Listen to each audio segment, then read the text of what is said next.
last day that I kill a buck. Can't hurt. Yeah, I told you, stupid. What is it? It's a buck!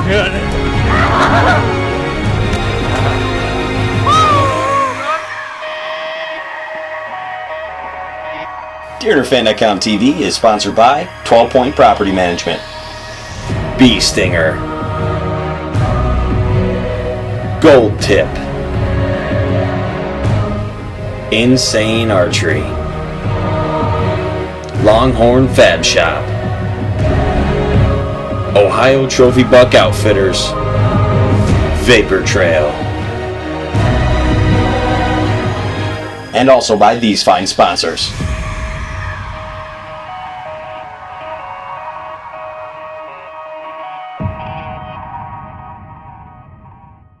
Hi, I'm Brian Madison with DeerHunterFan.com TV.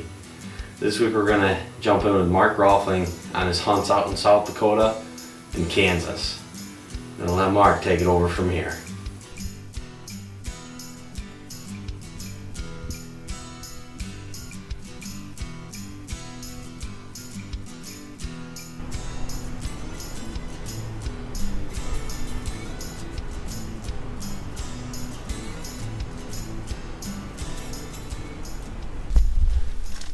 Try this again.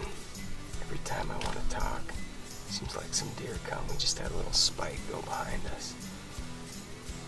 We set up in the ground blind. It's 26 degrees out, so we're loading up on the hand warmers. And we're just watching this field from the truck actually for a while this morning and afternoon. And you can see we got some video of deer definitely crossing this field and wanting to come through here. We haven't seen a lot of mature bucks. They say a lot died this summer from EHD, so there's not a lot to pick from. Really, there's only one that I probably want to shoot, and just because he's ugly than anything. He's just a heavy 3x3. Looks like the most mature deer out here. So we're kind of looking for him. There's a lot of up-and-coming 2-year-olds, but I haven't seen anything bigger than that 3x3. So here we go. I think that's spikes.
That was pretty cool. Just had that little buck come in and knock over the decoy.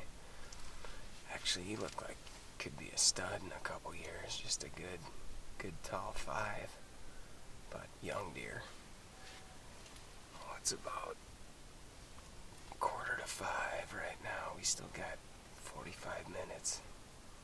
I suppose I should try and run out there and pop that decoy back up. We'll see what happens.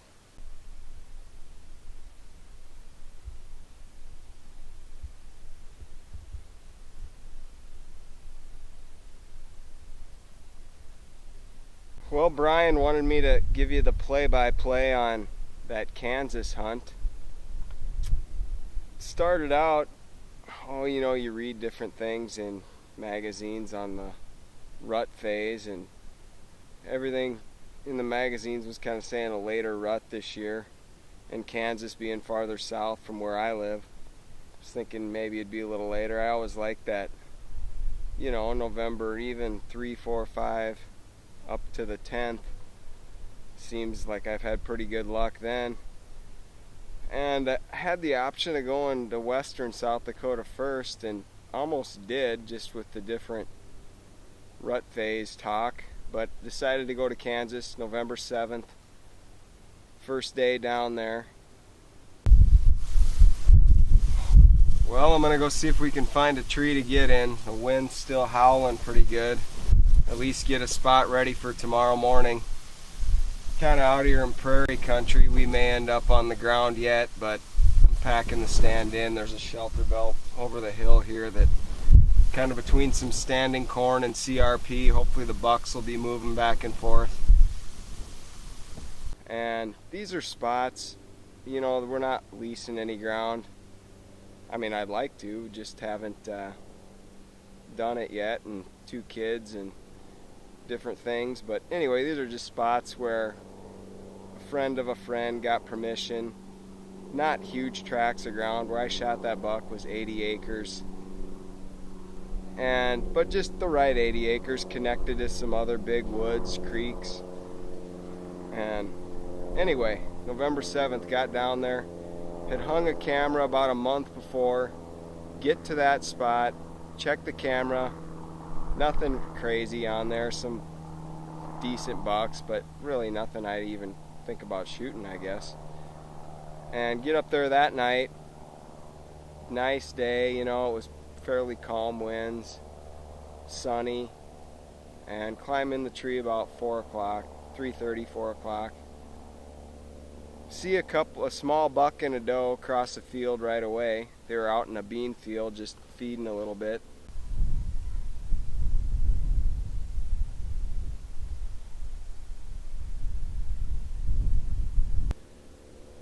And fairly early, that was, you know, still bright sunshine, probably 4:30. And then nothing. A few turkeys were messing around behind me, and we were getting close to that last half hour, and I thought I would try rattling, grunting. So I did my rattling sequence and grunted.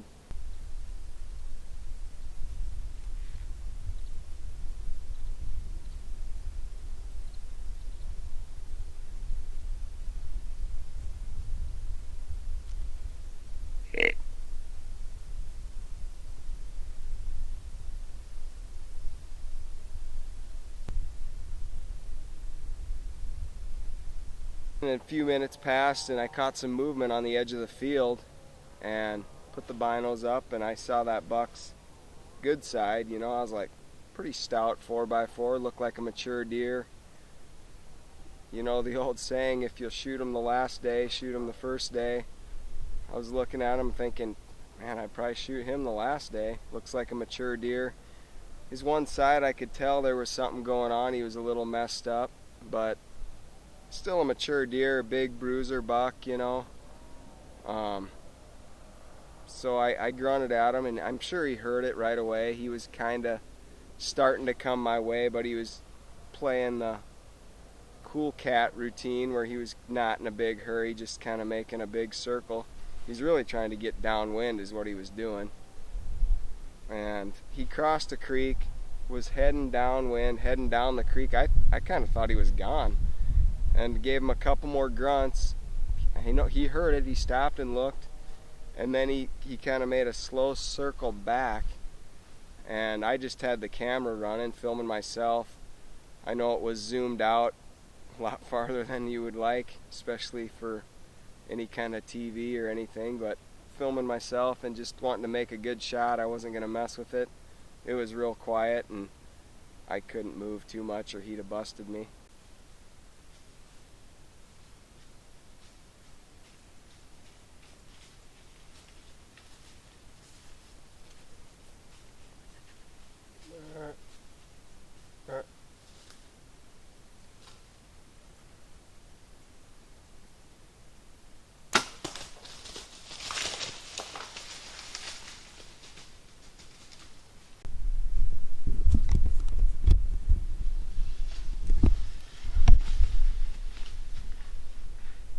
Holy cow, man.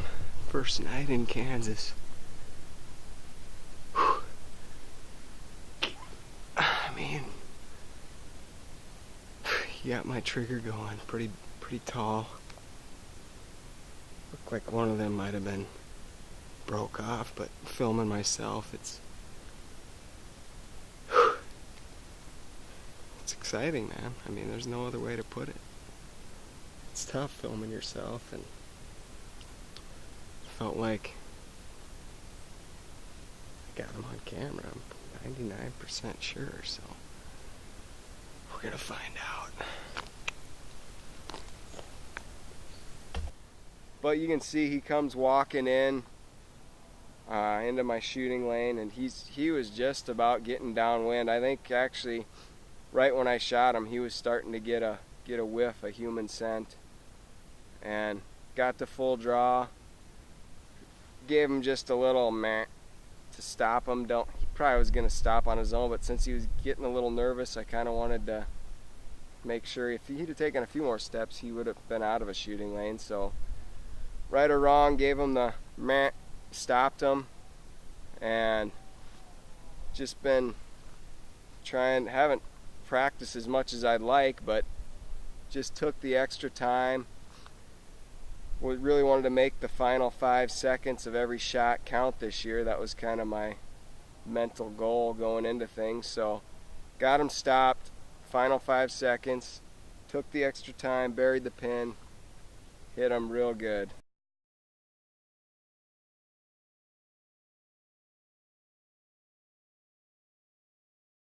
I mean, this is maybe a tad lower, even almost a little forward from like what I'd call textbook, but obviously perfect. Saw him go down on camera, and I was pumped. Big bruiser buck down.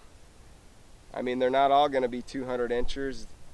I'm kind of, the properties I'm hunting, if I can shoot a mature buck, I call that a win. Well, here he is, November 7th. Nice buck, big heavy 4 on that side, and kind of broke some, or I don't know if he broke that off or it's just deformed, but he's got big bulbous mass out there. Yeah, first night here. Everybody's been saying they think it's gonna be a late rut, but boy, I don't know, I've always liked November 7th. Late rut, no what, so what. It's been a good day for me. But here he is. I got the rack here. I mean, good mass on him. Just a good mature deer. Pretty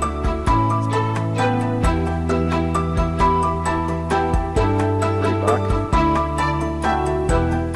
I think he was about measuring them out, I think 5 inches at the base for mass. So just a good all around mature buck. Take it. That was just a spectacular hunt. I mean, you want to dream up a hunt. That's what you dream up. You go to another state, you're not familiar with the land, you scout it out. You somehow make the perfect decision of where to sit the first day, and you get the job done.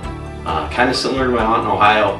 The first day I kind of turned into more of an observation day, and the second day got the tag filled. But either way, that's what you're trying to do when you go and hunt these lands that you're not familiar with. You use your instincts, you find out where you think the deer are moving, find the sign and confirm it, and you have to sit there. And when it comes down to you having to travel to go on a hunt where you're going to only hunt 4, 5, 7 days, you have to maximize this. And a lot of time that's done by getting in a position where you can see a long ways and you sit in an observation stand. Or like Mark, you go in there and set a trail cam. And this is what intrigued me about this hunt the most, was Mark set a trail cam in this area and he did not get a shooter on this camera. So I think a lot of people, and maybe even me, would have been like, well, hey, I'm going to try spot number 2. Mark knew from the deer sign, and also just from the way the land was of where he could hang a tree stand, this was the spot. He was going to hunt here. He was going to give it a shot, even though the trail cams told him otherwise. Mark used his instincts, and boy, did it ever pay off. What an awesome buck. Congratulations, Mark. Next week we're going to jump in with the end of the New York bow season. We're going to go on a hunt with Travis Homestead, and then we are going to hunt opening day of gun season in New York with Ron Madison. I'm Brian Madison with DeerHunterFan.com TV. We'll see you next week.